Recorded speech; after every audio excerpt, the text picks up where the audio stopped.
everybody, Peter here from the Esoteric Order of Gamers. Welcome to another video. Today it's some more Games Workshop stuff, and I'm a little late with this one. It's the Cities of Sigmar box set. It's a gorgeous box set full of some really nice miniatures, and I do apologise I haven't showed it to you a little bit earlier, but I've been swamped with stuff and things to do and games to play and things to show you. So I've got this to the stage where I've built them and I've primed them. I haven't painted them yet, but I intend to in the future. And I'm going to show them to you and tell you all about this box set. So let's get into it. Well, of course, as you know, Games Workshop send me stuff for free to show to you. I don't charge for these videos and my opinions are always my own. But I go back with Games Workshop a long way and I've always enjoyed their games. So let me tell you about Cities of Sigmar. It's a lovely box set, really nice. I really like the graphic design style of the Cities of Sigmar. It's got this lovely texture to it, this red texture, and all this fantastic iconography and heraldry that go with it. And I'm particularly enamored of this set because I really do like human armies in fantasy games. I do feel like you need a human army to sort of ground all the fantastical stuff. Don't get me wrong, I really like fantastical armies and weird stuff, but I think in contrast with something more human, it works really well. It works better. So for example, I'm really looking forward to building up this little army a bit so I can go head to head with my Nighthaunts. There's just something about humans versus ghosts that really excites me. I just think it's a great fantasy trope and it'd look fantastic on the tabletop. When you have two huge, really fantastical, weird armies fighting, that's the kind of side to Age of Sigmar that doesn't grab me as much. It's a little bit too He-Man and the Masters of the Universe for me. And that's probably because I grew up in the era of the Old World and Warhammer Fantasy Battle, the original iteration of Games Workshop's fantasy tabletop miniatures game. Everything there was a little bit more grounded, bit more gritty and European. It was kind of the War of the Roses, Germanic kind of period of Earth's history. It was more tied to Earth, really, in a style, than the more over-the-top Age of Sigmar stuff. So that's just one reason why I was quite excited about this army and I wanted to show it off to you. And I'm actually keen to add some more models to this box set because this is a fantastic start for a Cities of Sigmar army. So what do you get in the box set? Well, you get a heap of miniatures. There are in total, how many are here? There, let me see, there are 28 miniatures all up. You get some transfer sheets, of course. Now, there are lots of different sub-factions for the Cities of Sigmar, so they cover quite a lot there. They give you 4 sheets, which is very generous. You get a bunch of counters that you can use for various things. There are also these order tiles. Now, you can give these to a hero in your army. You can give them an order at the start of a turn. I'll tell you more about that later. There's a deck of cards, which is a nice shorthand for a lot of stuff that's in the book. You get all of the data sheets or unit cards or whatever they call them in Age of Sigmar, I forget what. Here they are. So all the different units, they all have their own cards. And you can see there's quite a lot of them. There's also some battle tactic counters here and some other command point tokens and bits and bobs there as well. And you get this very nice hardcover book, which is quite lovely and has gilt edges to the pages, which is particularly nice, and a nice red ribbon bookmark. It's very lovely looking production. And as I said, this lovely red texture on everything. So let's go through all this stuff and show you in more detail. Let's start off with these Cavalry figures because they're just gorgeous. There's so much detail in them. It's really nice. We've got a Cavalier Herald to start with. A beautiful figure with that flowing banner. And you can see these are beautiful. Now, I'm not a huge fan of painting mounted figures, cavalry figures. They're always kind of difficult. Getting under the legs and getting all the detail and everything under the horse is kind of tricky, but these should be pretty easy to paint because there's so much detail. And this is where contrast paints are just fantastic because they just flow into all that detail rather beautifully. They're quite easy to paint. You've also got several different styles of Free Guild Cavaliers.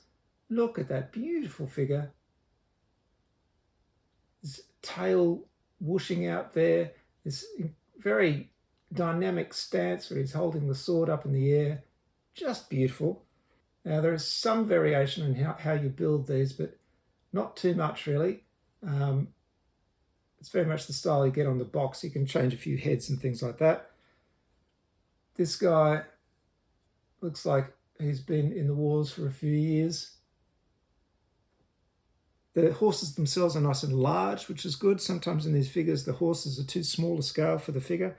And here's the 5th Cavalier. And he's got this huge mace on a thing. What do you call it? A flail, I think. A rearing horse. Just a beautiful figure. So the other good thing about these human figures and things like cavalry and everything is that they just look so great with all the heraldry and everything and the bright colours. Oh, just really, really nice looking army. Now I've got 2 units of steel helms and they have 10 figures per unit. Each of them, well, they don't both have to have a banner figure, but that's the way I built it. I've just noticed that little bit's broken there, so I'm going to have to fix that with a little bit of plastic glue. But a lovely big banner flapping in the breeze there. Now these can very easily be tipped over because that banner is a little bit top heavy, so be careful with that. He's also blowing a trumpet, which is just great. Here's the other guy. He is shouting, holding his trumpet, but calling out. Lovely. And then we've got a selection of these great figures. And each one has a lot of character. I think my love of this stuff also goes back to Mordheim as well, which was an old Games Workshop skirmish game set in the old world, which was very much about straight up humans going into the ruined city of Mordheim and collecting warpstone. Yes, there were all the other factions as well, but there was definitely a human focus to the whole thing. And it was very much that grim and gritty Warhammer feel of the time.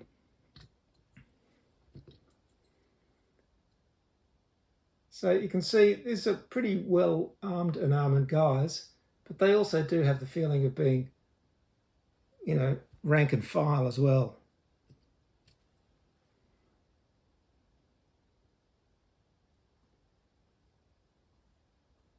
Lovely detailed figures, really, really high quality. I mean, this set is something like $340, $50 New Zealand, which is a lot of money.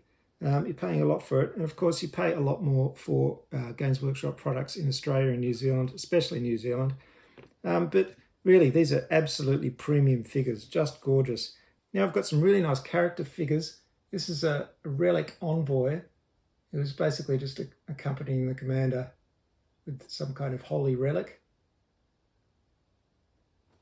This guy is an Alchemite Warforger who is sort of an arcane kind of figure, a magic guy of sorts, but wielding sort of forge-like magic.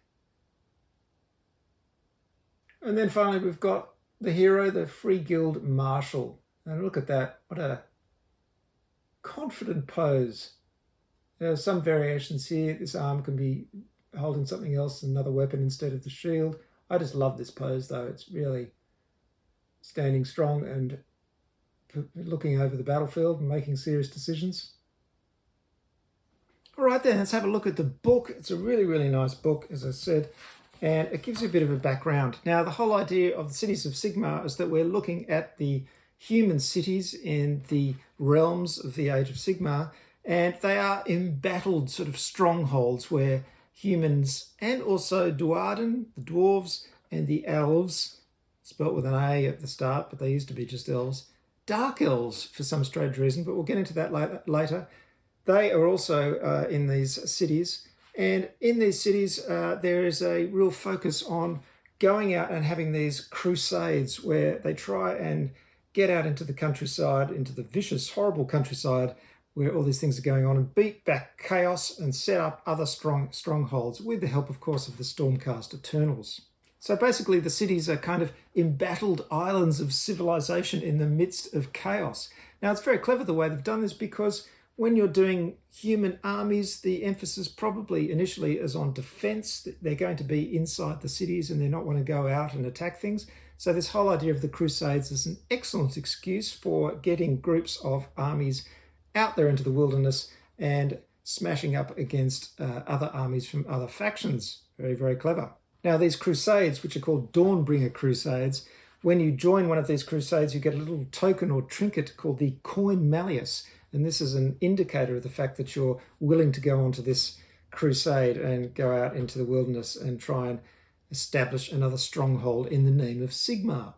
So the book goes through this background, of course, beautiful design and artwork as usual, and it talks about these cities and the Dawnbringer Crusades and how they work, and this combat technique that they developed, which was to carry their own sort of fortress with them, which was building and carrying fortifications so they could survive in the wilderness to get to the next place of power where they were going to build another stronghold, and hopefully a stronghold that would build up into another city of Sigmar. And then it goes into some detail on Akshi, the realm of fire, and also Gairan, the realm of life, and it talks about some of the cities that are in those two realms. And the main one is Hammerhall Aksha and Hammerhall Gaira, which are both the same city, but they're in two different realms and they're joined by a realm gate, which is quite a nice idea. So two very, very different sister cities right next to each other, but actually in different realms. Nice idea. Again, very high fantasy, which is the whole Age of Sigmar thing, but I do appreciate that there is a more grim and gritty feel to this whole thing. So it goes through some of these cities. It also talks about a few cities in other realms as well, just to give you an idea of what other human enclaves are like in other realms. It gives you a bit of a timeline of this subject. And then there's a brief talk about the different types of armies in this world. So you've got the fortress city armies, which are the defensive ones in the cities. And of course, as I mentioned, the Dawnbringer Crusades. Then we get into a bit more gritty stuff. So we've got the heraldry. Now we've got a whole lot of cities here with different heraldry, and it's really nicely worked out. I love the iconography and the colours, really lovely. This is a very nice spread as well, where it just sort of shows some war gear of your average soldier and what it's like. It's got the feel of an old world painting, really nice. Then we get into the characters. Now Talia Vedra is the character that came up with this idea of the portable fortifications, which helped the Crusades to succeed in the wilderness, and a spectacular figure, which we'll see later. And then we get into some more detail. The cults, flagellants, of course. You've got to have flagellants. People whipping themselves is very Monty Python. Absolutely love it. Commanders, the arcane colleges, so battle mages, some of which use quite old figures, but I'll show you those later. And then these new alchemite war forges. We've seen that figure. And then we get into the soldiery and all the detail about that. There's some really nice stuff too. Not only are there elves and duarden helping out the cities, but they're also ogres. So you do actually have characters mounted on the tops of ogres, which is very cool. I'll show you those in a bit. And then we talk about the elven alliances. Now, it talks about the elves, but it does seem to focus completely on the dark elves. I think there's a special name for the dark elves now. I can't recall what it is.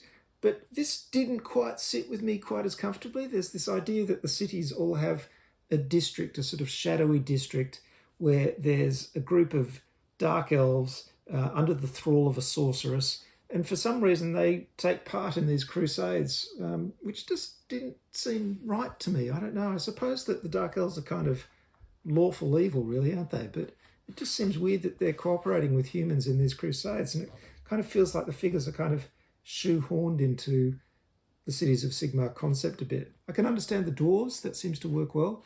But the dark elves, not so much. Anyway, that's what they've done. This is more about the dwarves, or the duarden, I should say, as they're called now. And then we get into some lovely spreads showing off the figures painted. And as you can see, they just look gorgeous, absolutely gorgeous. They've got real character. I mean, look at this guy. This is a beautiful Free Guild Marshal figure. And that actually reminds me of some of the early John Blanche art, really. And I can see they've taken inspiration from that kind of thing.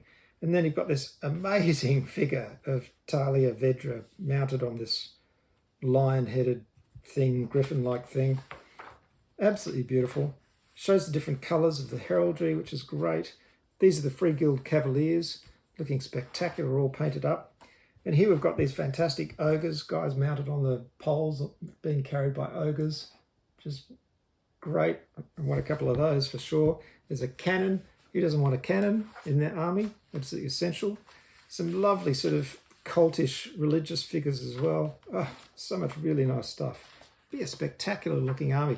Actually, this army has attracted me more than any of the other Age of Sigmar armies since the Nighthaunts. So that's my personal thing. Look at that. What a display. Absolutely stunning. Let's try and get that glare off there. Look at that. Wow. Got a little painting guide for the different heraldry, which is nice.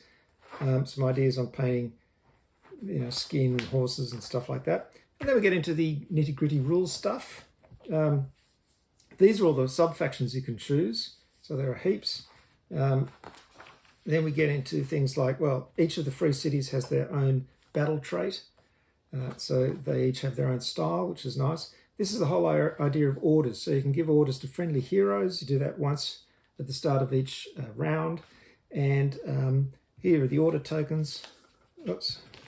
Well, you can use these little order tokens, and there are little square ones, and there are card versions as well. Now, I haven't seen anything that, this is probably just for convenience. There seems to be all these different versions of them, but there you go. These are the different orders, so that brings a lot of variety to your round. And you've got specialist orders. What are they? Things like you can attempt to extra charge if you're more than 3 inches away. If you make a charge, you add 1 to attacks, just basic modifiers and things, really. Then you've got enhancements, command traits for humans and Dwarden and elves, artifacts, spell laws and prayers and stuff. These are your free cities abilities that I mentioned before. So your special abilities for each one of the different sub-factions. You've got all your Path to Glory stuff, as usual, if you're doing a campaign. And that comes as well with a battle plan, as is normal. Battalions are the special groups you can put your armies together into, or parts of your armies together into, to get extra special abilities. Match play battalions and strategies. And then we get into all of our unit abilities, our battle sheets, or whatever they're called. Now, there's a lot of the new figures here, but some really old ones too. You can see these battle mages here. They've been around for quite a long time, these figures. And you've got the old things like the griffins and stuff, so they're all incorporated into these Cities of Sigmar armies. But we've got new figures as well, like the Great Cannon and stuff. The Wildercore Hunters, of course, come in that Warcry pack as well, so you can buy those for Warcry and for Cities of Sigmar, which is great. The classic steam tank. I haven't seen a steam tank for a long time. I don't know if they've come out with a modern steam. There must be a modern version of the steam tank. To check that out. Lots of individual characters as too. There's a real emphasis on characters. And then we get into the Dwarden rules as well. And then the Dark Elves. And again, I don't know, a sorceress on a black dragon in the middle of a human army just doesn't quite ring true for me. If anyone has any ideas on why they did that, please let me know. I find it quite interesting. So, having black dragons in the middle, fighting with humans, I don't know, just seems a bit weird. Anyway, pitch battle profiles, and there you're done. It's the Age of Sigmar, Cities of Sigmar book. Really lovely. And as I said, for me personally, I think this is a great looking start to an army. I'm really happy I've got this set because I want to get some other human figures too and build up a human army. And then hopefully one day I can do a battle report of Cities of Sigmar versus Nighthaunt. I think that would look super cool. Human army versus ghosts among a graveyard of some sort. Oh, how cool is that? Great idea. So, Cities of Sigmar, I think it's really great. I hope you've enjoyed this little look at it. Thank you very much for watching. Of course, Esoteric Order of Gamers at orderofgamers.com. Go and check it out. There's heaps of rules, summaries, and references for all kinds of games. Tabletop miniatures games, board games, all kinds of games. And of course, there's more than 500 videos of all stuff about all kinds of gaming that I enjoy. And it's all searchable on the website, so really easy to find. And don't forget to check me out on social media. And if you want to support the channel, on Patreon as well. I will see you next time. Bye for now. Good gaming, everyone.